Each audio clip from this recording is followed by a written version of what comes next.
Word mistake, rectification of errors, sometimes और always we do this mistake. हम लोग हमेशा ये गलतियां करते रहते हैं। कुछ ऐसा कॉमन सेंटेंस है, कॉमन वर्ड है, जो कॉमन मिस्टेक्स है, उसको हम इंडिकेट कराने की कोशिश करेंगे ताकि हम लोग उसको रियलाइज करें। We should realise them and try to rectify them.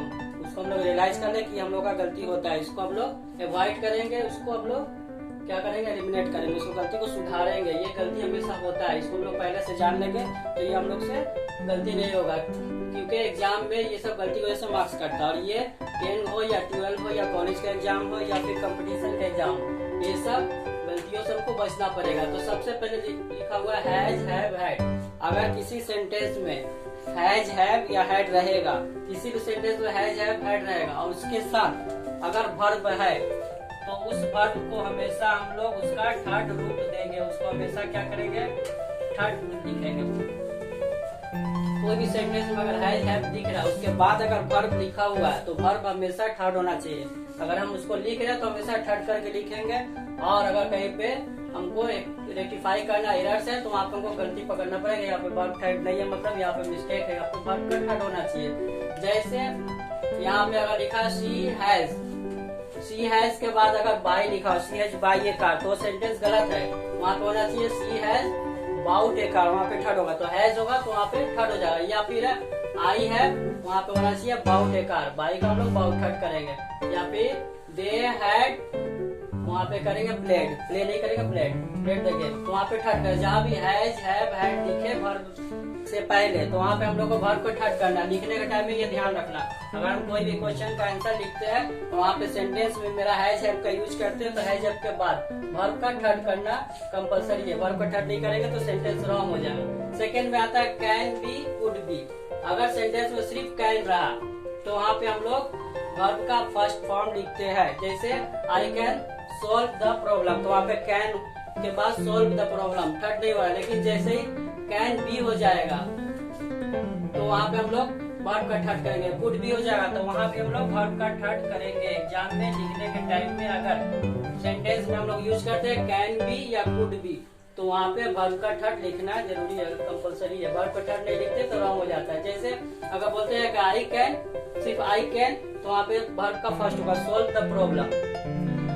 They could not go to school, तो वहाँ पे सब में फर्स्ट हुआ। लेकिन जैसे ही कैन बी हो गया, कुड बी, जैसे इट कुड बी या इट कुड नॉट बी तो वहाँ पे टच के जगह पर टच हो जाता है। हम लोग ओमिटिव बनाते हैं तो वहाँ पे ध्यान देते हैं, वहाँ पे कुड बी रहता है तो कुड बी के बाद वर्ब का थर्ड करते हैं। तो कहीं भी वर्ब का थर्ड करेंगे कुड बी या कैन बी रहने पे। जैसे it could not be touch तो वहाँ पे टच नहीं टच करेंगे तो वर्ब का थर्ड करेंगे। याद रखेंगे कैन बी और कुड बी के साथ जो वर्ब रहेगा उसका थर्ड हो जाएगा। उसके बाद और कहाँ गलती करते हैं, डू, डज या डिड। अगर वर्ब से पहले सेंटेंस में हम लोग डू का यूज करते हैं या डज का यूज करते हैं या डिड का यूज करते हैं तो यहाँ पे कभी भी वर्ब का थर्ड नहीं करेंगे। वहाँ पे हम लोग का वर्ब का हमेशा फर्स्ट फॉर्म यूज करेंगे। वर्ब का 3 फॉर्म होता है, वर्ब मेन जो होता है 3 वर्ब होता है, वर्ब 1, वर्ब 2 और वर्ब 3। तो यहाँ पे हम लोग डू, डज, डिड क्वेश्चन में दिख जाएगा, सेंटेंस में दिख जाएगा, या हम लिखेंगे तो वहाँ पे वर्ब का फर्स्ट लिखना है। जैसे अगर यूज किया जा रहा है आई डू नॉट लाइक तो वहाँ पे लाइक होगा, लाइक जो नहीं होगा। I do not like, I do not like pie तो वहाँ पे लाइक करेंगे तो रंग हो जाएगा। यहाँ पे वर्ब का फर्स्ट करना। या डज लगा हुआ, शी डज नॉट लाइक, वहाँ भी लाइक करेंगे, लाइक जो नहीं करेंगे। उसके बाद से अगर डिड लगा हुआ तो वहाँ भी वर्ब का फर्स्ट करेंगे। जैसे दे डिड नॉट प्ले, वहाँ पे प्ले करे, प्लेड नहीं करेंगे। तो याद रखेंगे डू, डज, डिड अगर सेंटेंस में है उसके बाद हमको वर्ब लिखना है तो वर्ब का हमेशा फर्स्ट लिखेंगे। ये दोनों में वर्ब का थर्ड लिखे थे, इसमें वर्ब का फर्स्ट लिखेंगे। उसके बाद सब्जेक्ट है, इज आर एम है या वाज वेयर है। अगर सब्जेक्ट रहेगा उसके बाद आप अगर इज आर एम लिखते हैं या वाज वेयर लिखते हैं तो जो वर्ब लिखेंगे तो उसमें हम लोगों को क्या करना होगा, हमेशा वर्ब का फर्स्ट लिखे उसमें आईएनजी ऐड करना पड़ेगा।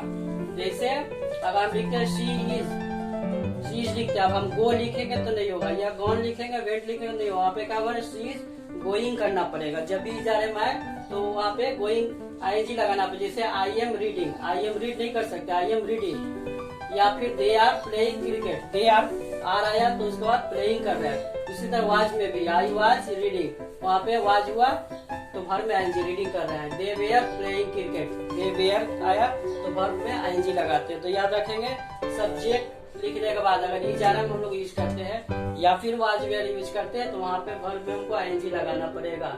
यहाँ पे याद रखेंगे, मिस्टेक नहीं करेंगे। वर्ब में आईएनजी कब करेंगे?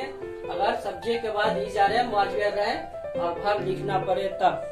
ठीक है, सिंपल सेंटेंस रहेगा तो नहीं, जैसे आई एम स्टूडेंट, वहाँ पे तो मेन वर्ब नहीं है तो उसमें आईएनजी और कोई सोचना ही नहीं है। लेकिन जहाँ पे इज आर के बाद से हमको वर्ब लिखना पड़े तो आईएनजी लगा के लिखेंगे।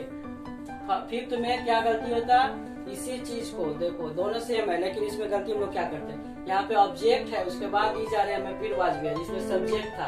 सब्जेक्ट के जब अगर ऑब्जेक्ट हो जाता है तो यहाँ हम लोग गलती कर देते हैं। सब्जेक्ट के बाद अगर ऑब्जेक्ट होता है तो क्या करेंगे, जैसे यहाँ पे सब्जेक्ट में सी से स्टार्ट करते हैं, ऑब्जेक्ट से स्टार्ट करते हैं। जैसे कमोडिटी, कमोडिटी जो है सामान, कमोडिटी या कमोडिटीज सामान जो है उसको बिक्री किया जाता है तो कमोडिटीज आर।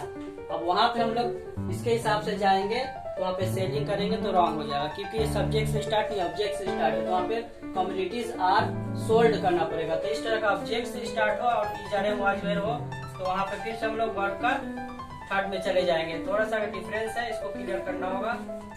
अगर सब्जेक्ट के बाद इज आर वाज वेयर है तो वर्ब में आईएनजी लगाएंगे और ऑब्जेक्ट के बाद अगर इज आर वाज वेयर है तो वहाँ पे वर्ब का थर्ड करेंगे। जैसे बताया है commodities are sold in the market, commodity को मार्केट में बेचा जा रहा था तो वहाँ पे ऑब्जेक्ट से स्टार्ट है। कमोडिटीज कौन बेच रहा है, काम करने वाला कौन है नहीं पता, तो यहाँ पे हम लोग क्या करें, काम करने वाला नहीं पता तो हम लोग यहाँ पे यूज कर रहे हैं क्या, वर्ब का थर्ड। जिसमें काम करने वाला सब्जेक्ट पता रहेगा तो उसमें हम लोग क्या करेंगे, उसमें हम लोग वर्ब में आईएनजी लगाएंगे और जिसमें ऑब्जेक्ट से स्टार्ट होगा object is are was were तो वहाँ पे वर्ब का थर्ड करेंगे। इसके बाद है टू बिफोर वर्ब। अगर कोई सेंटेंस में हम वर्ब लिखते हैं उसके पहले टू लिखा हुआ है, वर्ब से पहले अगर टू लिखा गया है तो कभी भी उसको वर्ब का कोई फॉर्म चेंज नहीं करेंगे। वहाँ पे हम लोग वर्ब का फर्स्ट रखेंगे, वर्ब का थर्ड नहीं रखेंगे। अगर टू यूज हो गया ठीक है तो वहाँ पे हम लोग वर्ब का फर्स्ट करेंगे। जैसे वर्ब से पहले टू लिखा तो टू, उसके बाद से सेल का सोल्ड नहीं करेंगे, टू प्ले का प्लेट नहीं करेंगे। टू लग गया मतलब वर्ब का फर्स्ट रहेगा। अब उसके बाद कोई भी वर्ब का थर्ड नहीं होता। सेंटेंस में देखते हैं कि बहुत सारे स्टूडेंट क्या करते हैं, सेंटेंस जब ट्रांसलेट करते हैं उसमें वर्ब से पहले टू लिखने के बाद से वर्ब का थर्ड कर देते हैं तो ये रॉन्ग हो जाएगा, मिस्टेक हो रहा है। तो वहाँ पे हम लोग टू का यूज अगर करते हैं वर्ब से पहले तो वर्ब का हम लोग को फर्स्ट फॉर्म यूज करना पड़ेगा। उसके बाद है वन ऑफ द। किसी सेंटेंस में अगर हम लोग देखते हैं कि वन ऑफ द लिखा हुआ है, अगर वन ऑफ द लिखा हुआ है तो उसका जो ऑब्जेक्ट होगा, जो उसका हम लोग ऑब्जेक्ट लिखेंगे तो हमेशा उसको क्या करेंगे, प्लूरल में लिखेंगे, उसको बहुवचन में लिखेंगे, जमा में लिखेंगे, एक से ज्यादा देंगे। वन ऑफ द, जैसे लिखा है Raju is one of the best boy, करेंगे तो गलत हो जाएगा, बॉयज करना पड़ेगा। वन ऑफ द का यूज करते ही ऑब्जेक्ट जो होगा वो पीछे जो ऑब्जेक्ट रहेगा उसको हम लोग को प्लूरल करना पड़ेगा। एक डिग्री में हम लोग यूज करते हैं, जैसे यहाँ पे हम लोग लिखते हैं Raju is one of the, यहाँ पे वन ऑफ द आ गया, वन ऑफ द बेस्ट। अब यहाँ पे हमको अगर बॉय लिखते हैं तो यहाँ पे रॉन्ग हो जाएगा। क्लियर करें concept, Raju is one of the best boy. पढ़ने से लग रहा है कि सब सही है, Raju is one of the best boy, लेकिन मिस्टेक यहाँ पे हो रहा है, बॉय गलत हो जाएगा। यहाँ पे बॉयज करना पड़ेगा। क्यों करना पड़ेगा हमको, प्लूरल क्यों करना पड़ेगा, क्योंकि राजू इज वन मतलब एक, राजू एक अच्छा लड़का है, बहुत सारे लड़कों में से एक को सिलेक्ट कर रहा है तो वहाँ पे हम लोग Raju is one of the best boys करेंगे। लेकिन वहीं पे अगर राजू इज, ये वन ऑफ नहीं रहेगा, सिर्फ राजू इज द बेस्ट, तो राजू के लिए सिर्फ राजू के लिए आया तो राजू इज द बेस्ट, तब यहाँ पे बॉय होगा, सिंगुलर होगा। लेकिन वन ऑफ द यूज कर रहे हैं मतलब ज्यादा में से एक को चुन रहे हैं तो ज्यादा में से, इसलिए यहाँ पे बॉयज हो जाएगा। और एक के लिए आता है Raju is the best boy होगा। तो याद रखना वन ऑफ द अगर यूज हो गया, वन ऑफ द यूज, तो उसके बाद से जो हम लोग ऑब्जेक्ट लिखेंगे तो उसमें हम लोग एस लगा के लिखेंगे, उसको प्लूरल करके लिखेंगे।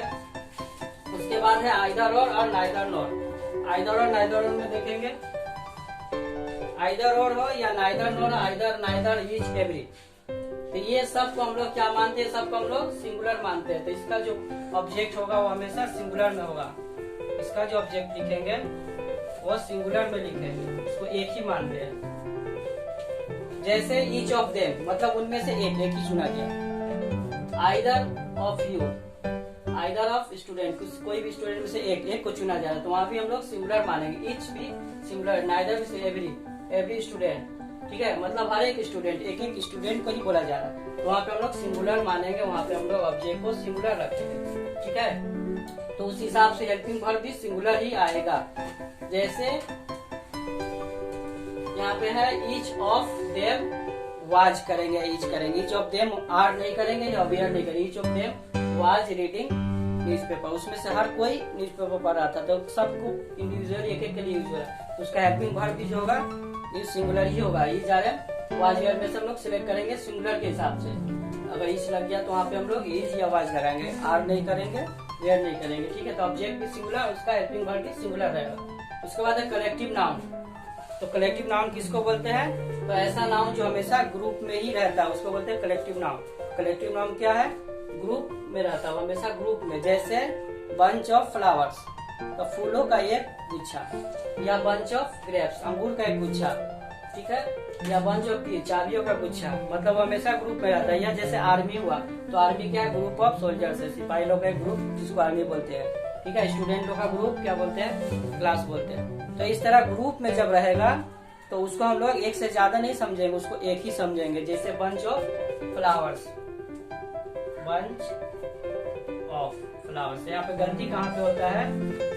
इसके वजह से गलती होता है, जो यहाँ पे फ्लावर्स दिखता है तो सब क्या करता है? जैसे ए बंच ऑफ फ्लावर्स, अब यहाँ पे क्या करता है? यहाँ पे ईच का यूज नहीं करके आर का यूज कर देता है, क्योंकि इसको दिखता है यहाँ पे प्लूरल, तो प्लूरल की वजह से सब क्या करता है? Bunch of flowers are sold, या bunch I bought a bunch of flower, यहाँ पे एक से ज्यादा उसको दिखने लगता है, तो वहाँ पे क्या करता है? उसको प्लूरल समझ के गलती कर देता है। तो हमको इसको प्लूरल नहीं सिंगुलर समझ लेंगे, हमेशा एक है, इस पे ध्यान देंगे। बंच ऑफ फ्लावर्स, फूल तो ज्यादा है लेकिन उसका गुच्छा एक ही बनाया गया, तो उसको एक मानते हैं, तो वहाँ भी ईच का यूज होगा।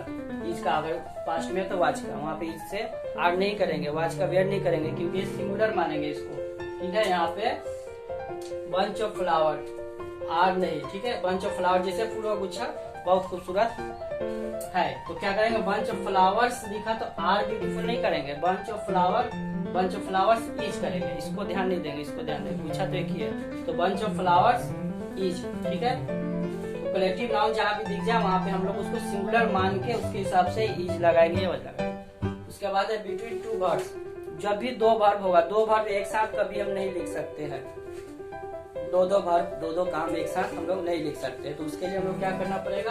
उसके बीच में या तो टू या फिर आईएनजी से लिखा जाता है, तो उसके बीच में ज्यादातर टू का यूज होता है, काफी आईएनजी लगता है। जैसे मैं फिल्म देखने जा रहा हूँ, दो काम, एक है फिल्म देखना और एक जाना, तो यहाँ पे ये नहीं लिख सकते कि आई एम गोइंग और फिर वॉच मूवी। गोइंग और वॉच एक साथ नहीं हो सकता, दो वर्ब हो गया, गोइंग भी वॉच भी, तो वहाँ पे हम लोग क्या करना पड़ेगा? I am going to watch a movie, तो दूसरा वर्ब से पहले हमको टू का यूज करना है, दोनों वर्ब को अलग करना है, दोनों वर्ब के बीच में हमको टू देना होगा, तब जाके वो अलग होगा, ठीक है। जैसे मैंने ये न्यूज़पेपर खरीदा पढ़ने के लिए, तो दो वर्ब, एक खरीदा एक पढ़ना, तो वहाँ पे ही नहीं होगा कि आई बाउट दिस न्यूज़पेपर, उसका रीड, तो बाउट और रीड दो वर्ब आएगा तो टू लगाना ही पड़ेगा, टू रीड पढ़ने के लिए, ठीक है। तो जो जब दो वर्ब हम एक साथ देखेंगे तो उसके बीच में हम लोग टू लगाएंगे, या फिर आईएनजी से होता है अलग, दोनों को अलग करेंगे, दो एक साथ वर्ब हम लोग नहीं लिख सकते। फिर से एक बार रिवाइज करते हैं, अगर हैज हैव हैड दिख जाए सेंटेंस में, तो उसका जो वर्ब लिखेंगे हमेशा थर्ड फॉर्म में लिखेंगे, तो जहाँ पे कैन बी कुड बी रहेगा वहाँ पे हम लोग वर्ब का थर्ड करेंगे। जहाँ पे डू डज डिड दिख जाए सेंटेंस में, तो वहाँ पे हम लोग वर्ब का फर्स्ट करेंगे, थर्ड नहीं करेंगे। यहाँ पे सब्जेक्ट के बाद दी जा रहा है, हेल्पिंग वर्ड सब्जेक्ट के बाद दी जा रहा है, मौजूद रहेगा, वहाँ पे हम लोग वर्ब में आईएनजी लगाएंगे, और जहाँ पे ऑब्जेक्ट के साथ दी जा रहे और वाज में रहेगा वहाँ पे वर्ब पे आईएनजी नहीं लगा के वर्ब का थर्ड करेंगे। उसके बाद से अगर वर्ब से पहले हम लोग को टू लिखना है तो टू लिख दिए, तो वर्ब का थर्ड नहीं करने जाएंगे, वर्ब का फर्स्ट फॉर्म रखेंगे। उसके बाद वन ऑफ द अगर यूज करते हैं तो उसको हम लोग सिंगुलर लेते हैं, वन ऑफ द, उसको जो ऑब्जेक्ट है प्लूरल में रहेगा, तो वन ऑफ द जिसके लिए आओ तो एक ही है, लेकिन उसका ऑब्जेक्ट जो लिखाएगा प्लूरल में लिखाएगा, जैसे बॉयज, लेकिन मानेंगे उसको एक ही, क्योंकि एक बोला है, जैसे 10 लड़कों में से एक लड़का, तो हम वन ऑफ द यूज करें, तो ये जो सिंगुलर एक लड़का के बात हो, लेकिन जो जिससे कंपेयर कर रहे हैं वो सब क्या है? बहुत ज्यादा है, वहाँ पे प्लूरल का यूज करेंगे, वहाँ पे बॉयज हो गया था, one of the best boys करेंगे, बॉय नहीं करेंगे। आइदर हो या नाइदर हो या ईच हो या एवरी हो, अगर सेंटेंस में अगर ये आता है तो इसको हम लोग सिंगुलर मानते हैं और सिंगुलर के हिसाब से हम लोग उसका हेल्पिंग वर्ब लगाएंगे। अगर कलेक्टिव नाउन में रहेगा, कोई भी सेंटेंस अगर कलेक्टिव नाउन में रहा वहाँ पे, तो उसको भी हम लोग सिंगुलर ही लेते हैं। यहाँ पे हम लोग ध्यान नहीं देंगे, यहाँ पे प्लूरल है, लेकिन ये ग्रुप में जा रहा है, इसीलिए यहाँ पे हम लोग इसको सिंगुलर ही लेंगे। सिंगुलर के हिसाब से इसमें भी हेल्पिंग वर्ब हम लोग यूज करेंगे। उसके बाद बिटवीन टू वर्ब, दो वर्ब एक साथ लिखना है तो उसके बीच में हम लोग टू का यूज करेंगे। तो उम्मीद करते हैं इस वीडियो से आप लोगों को बहुत कुछ सीखने को मिला होगा, क्योंकि हो सकता है आप लोग भी ये गलती करते होंगे। ये कुछ ऐसा गलती है जिसको हम नोइंगली जानते हुए भी गलती मिस्टेक हम लोग करते हैं। तो आज से हम लोग ये से क्लियर करेंगे और आइंदा उम्मीद करते हैं कि आप लोग ये दोबारा गलती नहीं करेंगे। इसको आप लोग नोटिस कर ले, मेमोराइज कर ले। वीडियो को देखने के लिए थैंक यू। वीडियो को लाइक करिएगा, शेयर करिएगा, कमेंट करिएगा और अभी तक जो मेरे चैनल को सब्सक्राइब नहीं किए वो जल्द से जल्द सब्सक्राइब कर दे। Thank you.